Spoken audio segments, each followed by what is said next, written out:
Come and knock on our door. We've been waiting for you. When the politics are hers and his. Sudbury Politics, the show. But it's just Rachel and I this week. Our resident singer's not here, so I had to step in and do it with a cheesy Three's Company throwback.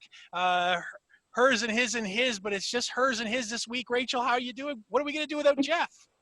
I don't know, but that was great. And I'm just thrilled that I got to appreciate that all by my solo self over here. So thank you for that, Richard. Well, we couldn't let Jeff, we couldn't let him down. No, you definitely made him proud, I'm sure. But you know what this means? It means you're singing the next time. No. Okay, yeah, maybe rap battle or something. We'll see. But anywho, yeah, so a little interesting. Of course, this week we've lost Jeff temporarily. Don't worry. So yeah, you have R&R with you this evening, and we're going to focus on having a municipal chat tonight about what's been going on with the city of Greater Sudbury. So, of course, with COVID entering phase 2, we're seeing implications all over Canada, Ontario, but also now we're really seeing the city's efforts and what they're working towards in order to reopen the city, the economic, the financial implications associated with that reopening, and of course, always some interesting councillor stories and moments of decorum. And I'm thinking of one specific instance, perhaps, that you wrote a blog about a few days ago, Richard. Yeah, so, well, yeah. I mean, I hate to be negative because, we love politics. We know that it's got its good points and its bad points. But yeah, when I read the article in the Sudbury Star where Councillor Vagnini from Ward 2, which happens to be my ward, so I, particularly care about it, talking about being up against a stone wall and sort of walking out of another council meeting. I know this has happened before. It's bothered me when it's happened before. I haven't said anything until now, except maybe tangentially here and there. And we sort of talked about it offline on the show before. But yeah, it seems like a really little thing, Rachel, when individual council members have their own behaviors. We know it. And these are not career politicians. These are, sort of regular Sudburians who may be interested in politics and have stepped up to be on city council. These are not party leaders in Ottawa. Like this is Sudbury City Council. But still, you're elected there to do a job. You can't do that job if you're walking away from the council table. So yeah, so I wrote a blog talking about Vagnini stepping out of a council meeting for whatever, the 12th time or something, who knows. And it was a finance and administration meeting, and he had the floor, and he just said, "No, I'm good, thanks." Disconnected from the phone and walked away. And it just happens one too many times for me. Well, I certainly appreciate how that would have led to that blog then, if it's something that you've been witnessing for a while, especially being a Ward 2 resident. Well, you were a clerk, like you were involved in that. So did you ever see that from that particular councillor? Yes, I certainly have in the past, during meetings, seen him get up, just randomly walk out. And of course, it's not a big area in there. It's pretty obvious to see when a councillor's leaving in the middle of the meeting. It's not very discreet. So I can say that that's something I have seen from Councillor Vagnini. Yeah, and I think for me, as you said, I did work in clerks before. So when I see instances like that from any councillor, I just kind of think about some of the bylaws that the city has established for the way that council and committee meetings are supposed to run in terms of procedure and code of conduct. And when I read your blog piece on Councillor Vagnini's actions in this regard, it made me think of the Code of Conduct bylaw and the purpose statement that was established at the beginning of that bylaw. And I found it interesting because, and I'll paraphrase from it anyways, you know, it says that council members, they need to share a common basis of acceptable conduct in the individual conduct of their official duties.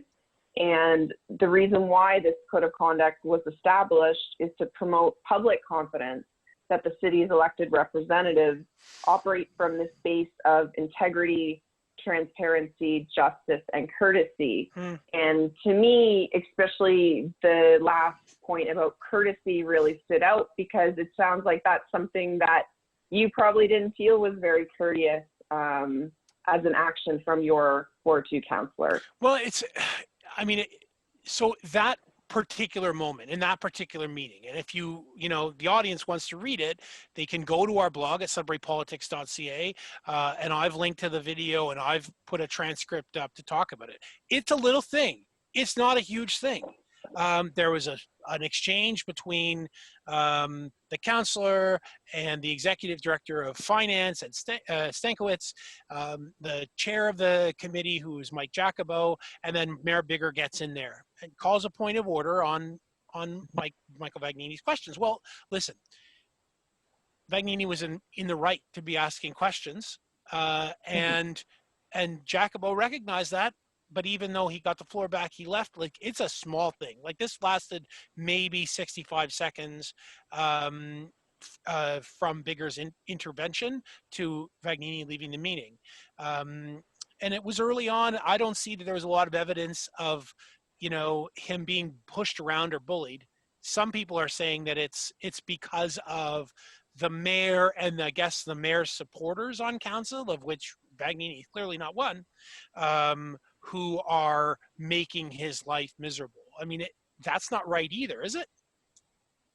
No, I wouldn't say so, but I wouldn't say that I agree with the fact that people are saying that the mayor's, you know, not pushing him around or making his life miserable per se. Yeah, I know I saw some rebuttal from Councillor Vagnini in the newspaper about the fact that sometimes his microphone gets cut off, or he's not allowed to continue with what he's going to say. And of course, if you look at the procedure bylaw, people on council, like the mayor, can call points of order if a member is talking about a topic or an issue that's not on the agenda before them. And that's kind of what happened in the instance you're referring to, Councillor Vagnini, between him and then the mayor calling a point of order, which the mayor rightly did so. And again, as you said, Chair Jacobo actually ruled in favor of letting Vagnini continue with that. But instead of remaining in the room and letting that meeting continue, he chose to leave. But yes, needless to say that I don't think he's being pushed around in a specific instance. I've worked on these meetings. I've, you know, controlled the microphones for a brief, whatever, 1.5 year period of time. It wasn't something that was done all meeting, every meeting either. And it did happen once in a blue moon to different councillors. And I never saw that, you know, one specific councillor was singled out that way. So that's just my personal experience. And you know, we're political geeks, right? So we know about the rules of conducting a meeting, just like we would have rules about running a show like this. Like if you're doing a podcast about municipal politics, and I said, hey everybody, I want to talk for 10 minutes about my goldfish. Kid got a new goldfish, really cute goldfish. Looks at you through the glass like, oh, I'm going on about my goldfish. That's not respectful. That's not how that's not how you show that you care about what the other people around you think. And that ultimately is what really gets to me, is and I think I mentioned this on the show one time before, when he chose to skip all of the budget deliberations, not one meeting with an excuse or whatever. No, I'm not going to the budget committee meetings. Why? Because I put a motion, Vagnini put a motion to change the entire budget process, which was defeated, rightly, by his council colleagues. And after that, the whole budget process didn't matter to him. They weren't going to do it his way that he wanted to. So no, I'm not going to the budget deliberations. Well, as a citizen for Ward 2, who's investing, my tax dollars into what the city budget is going to be doing, I care about what they decide to do in that budget. So I was mad about that as well. I just feel like this is a pattern of behavior. And I know not like Michael Vagnini's not the only councillor with a weird pattern of behavior. So, I think the other thing that's interesting to me is that this is just one example, one committee meeting, but what were the topics? The topics were how the city's going to respond to COVID, financial pressures, which I think we should probably move to talking about because they're pretty substantial, and how we're going to spend like $4 million worth of road construction money. These are not unimportant questions. And Michael Vagnini always likes to remind everyone that he's a financial consultant, and whether or not he feels like he's being listened to, his voice at the table is really my voice at the table, and I hate that it keeps walking away. So Yep.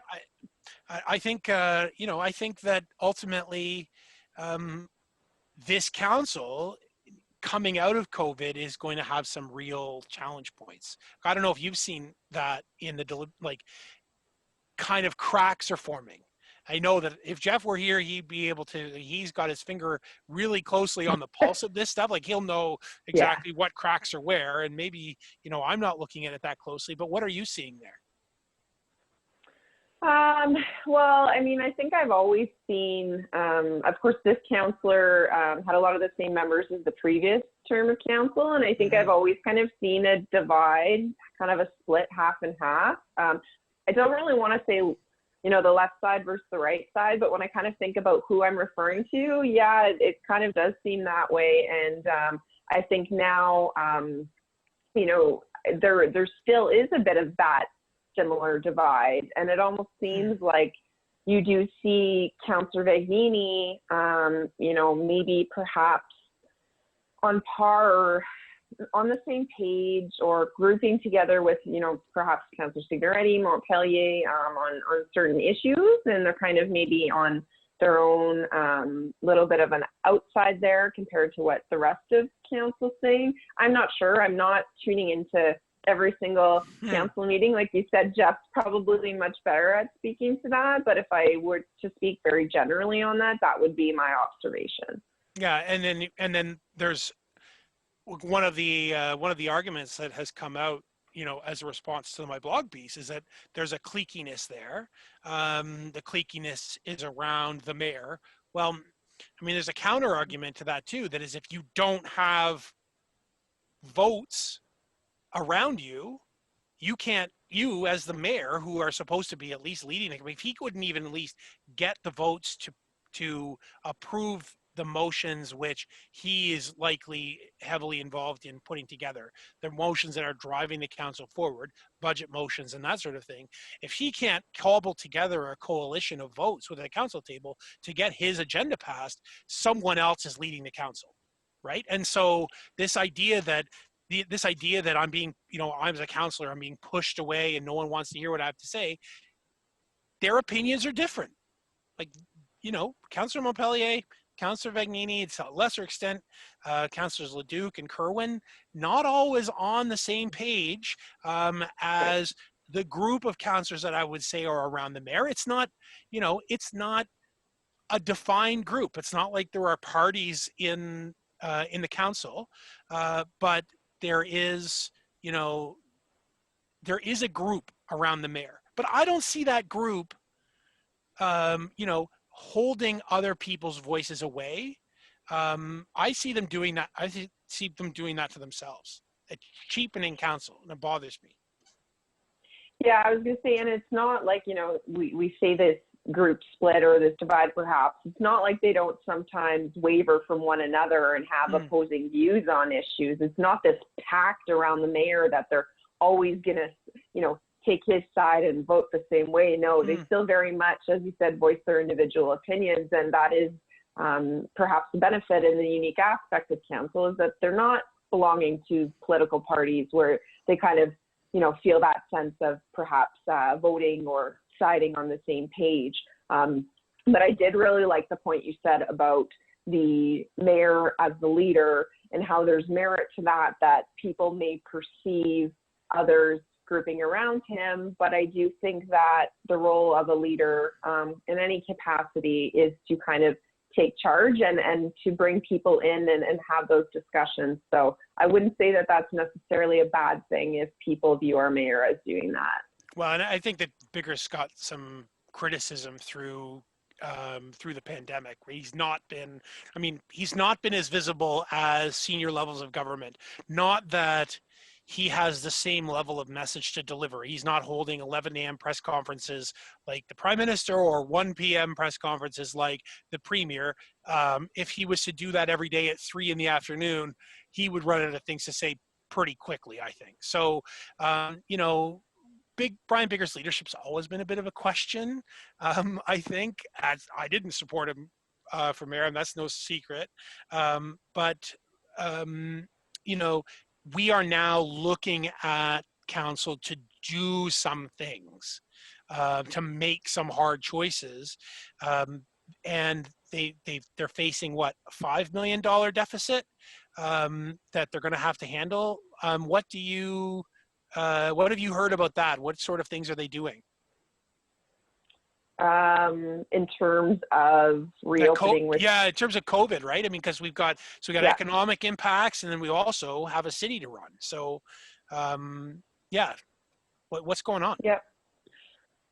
Well, it sounds to me like, in looking at where to allocate funds, and if I'm correct, the capital levy, I think, obviously not a financial geek, just political. But it sounds like all of council made the unanimous decision to defer where they were going to allocate those funds, reevaluate, I believe, in December, if I'm correct, to see, where that money will be needed in the future, because we're in this position where we don't know exactly what will happen with COVID. And, if they're anticipating perhaps getting a second wave of this virus in the fall, they're erring on the side of caution. So that was one decision that I noticed that I agreed with and I was happy with as a resident in the city. It does seem as well like there's been some pauses in hiring, perhaps. Don't want to say the term hiring freeze or anything like that. I'm not quoting the report in front of me, but I believe a report went about, holding on filling certain positions quickly and increasing salaries. I don't know the exact details of that, but I think that was one element of it from a staffing perspective anyways. And yeah, I mean, obviously some services are starting to open up. I know the libraries, for example, doing curbside pickup. But obviously Tom Davies Square isn't going to be opening to the public anytime soon. Oh. And sounds like transit, of course, they're starting to increase fares for that as well, because I believe they had stopped charging fares for the duration of COVID, and they're going to look at restarting the fares, and even though that they're not resuming the full service schedule. But those are just some of the things. Of course, there's a many number of things that pertain to COVID and the way the city operates. So I don't know, what else have you been hearing, Richard? Well, they're about $5 million behind. Is the sum total of the revenue loss, and the revenue loss has come from all kinds of places where the city normally has a steady flow of revenue, building permits, marriage licenses, all kinds of stuff that flows regularly through the through the council. The transit is going to be a big part of that. There's an interesting push out there that I've been seeing, and this is something that I'm going to get because I'm in the sort of environment and sustainability kind of field, which is just say, hey, transit has been free. Let's keep transit Right. free. What the heck? I think that a reduced transit service that's free may not necessarily be preferable to a paid transit service which is full and reaches point to point across a big city like this.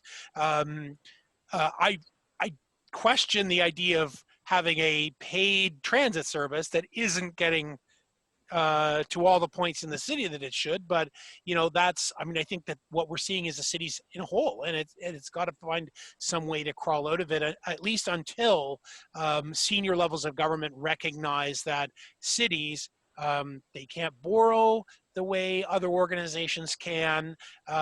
They have to run break-even budgets. Like, there's all kinds of rules that are holding cities to certain financial practices that COVID is just completely disrupted. I don't hear a lot of controversy around the decisions that council's making, except for one thing, and that is this idea that if there was an LPAT ruling tomorrow, and there won't be. In fact, we've just heard maybe yesterday that there will be an LPAT hearing on or around the 17th or 18th of September.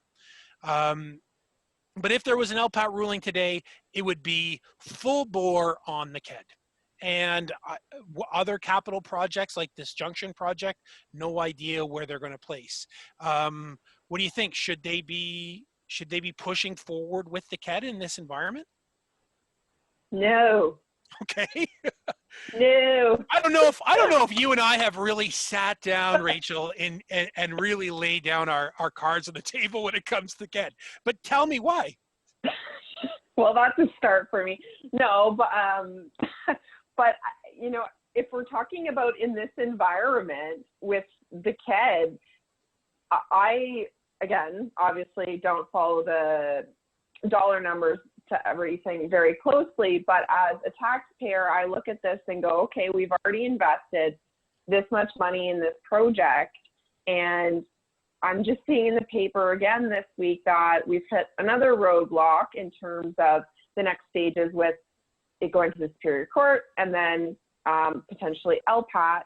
And for me, it's just, why would we, when we're already in the hole, we have all these other issues that need to be addressed, like the fact that the city hasn't been able to hire the staff they need to right now in certain departments, or pay certain staff more that what they were expecting to get paid. And to me, those issues should be at the forefront as opposed to some of these large capital projects. And perhaps the question to be asked, and I know, Richard, we had talked about this, is whether or not the city should put those on hold altogether and then see later down the road whether some federal stimulus money can be obtained for some of these projects. I don't think you believe that money is going to go to the KED. No, I don't think so. So yeah, right. I mean, and so that's a really interesting question. And it's interesting that we sort of, we had Michael Vagnini in the hot seat, even though he wasn't here to enjoy it. But really, that's his message to council right now, that he feels isn't getting the attention that it deserves. Is now a really good time to be spending a huge chunk of capital. The only argument that sort of occurs to me is following a massive economic disruption is an excellent time to be spending a whole ton of capital money. It's exactly spending all that capital money that's going to stimulate job demand, which is going to stimulate material demand, which is going to result in sort of a reawakening of a weakened economy. That's economic stimulus. When we talk about economic stimulus, what we're really talking about is building stuff. We're really talking about building public stuff. So maybe that's where a project like the Junction, which is focused on, you know, a library and an art gallery, and a lot of people will be like, oh, don't build the Junction, build the KED, or don't build either of those things. But where is public money going to be made available? It's not. It's not going to be for an OHL arena, and it's definitely not going to be for a casino. So you can wipe the KED project completely off of any kind of stimulus investment. Maybe, and green stimulus is my thing right now, working very hard on it. Maybe if you rebuilt the existing arena into a new arena, you could sell it as a green stimulus project. Maybe.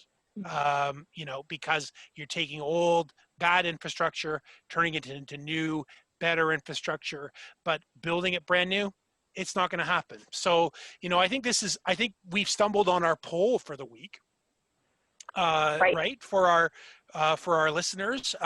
Jeff can vote too. I wonder what he'll say. Should Sudbury abandon large capital projects, including the KED, at least until all of the financial impact of COVID is clear? And Rachel, you would vote, hell yeah, they should, as from what I hear. Hell yeah. And I'm sure Jeff would be even a louder, hell yeah. So, yep. Yeah, I'm pretty sure that Jeff would have stronger language in the affirmative than hell yeah. But well, true. You know, he's not here, and he leaves it to us to say. So hell yeah, on Jeff's behalf. But yeah, I think we're putting together a really cool show. You know, coming up. It's a show I'm looking forward to listening through and not really talking very much about. But one of the issues we haven't really dealt with. We talked about the social unrest in the United States on our previous show, or 2 shows ago. But we haven't really addressed what those issues look like in Sudbury. What's our plan for that? Yeah, I think that, as you said, we're probably not the experts on that topic, but I think having some guests on to really dive deep into the protesting and that social unrest that we're really seeing creep up in the States into Canada here. And, you know, especially with regards to the policing aspect and this big movement that we're seeing about defunding the police. I'd like to learn more about that. What are the pros and cons for if there were cuts to the policing budget, specifically our Greater Sudbury Police Service here in town? So to me, that's important. And I think we need to have people on here that are diverse and are experts in that area and let them speak to it. And I think it's important for all of us to tune in and hear those messages. Yeah, well, we'll be, as soon as we get our guests confirmed, we're definitely going to let our viewers know. But I mean, I guess we're going to do our best to have that show ready for you the following Tuesday. So stay tuned as we get that ready. And I know that we're really, really looking forward to our patio politics show that we're going to be running when we're all together on a patio and we can take these earphones off and actually talk to one another and raise a glass to political geekiness. So stay tuned for that too, because that's what I'm looking forward to. Yeah, because I'll say hell freaking yeah to draft beer, because that I'm looking forward to just as much as I'm looking forward to seeing you guys in person. Yeah, no kidding, right? I haven't had a draft beer in 4 months. I don't know. I think that's the longest time I've ever gone without having a draft beer since I was like, I don't know, 19 maybe. That's a long time ago. Well, listen, thanks for tuning in, Rachel. It's been fun, the two of us. You know what? Yeah. We should just do the next one. We don't even tell Jeff that we're here. We'll just do it. Yeah. Team R&R. Yeah, but you have to sing. Okay, I'll rap.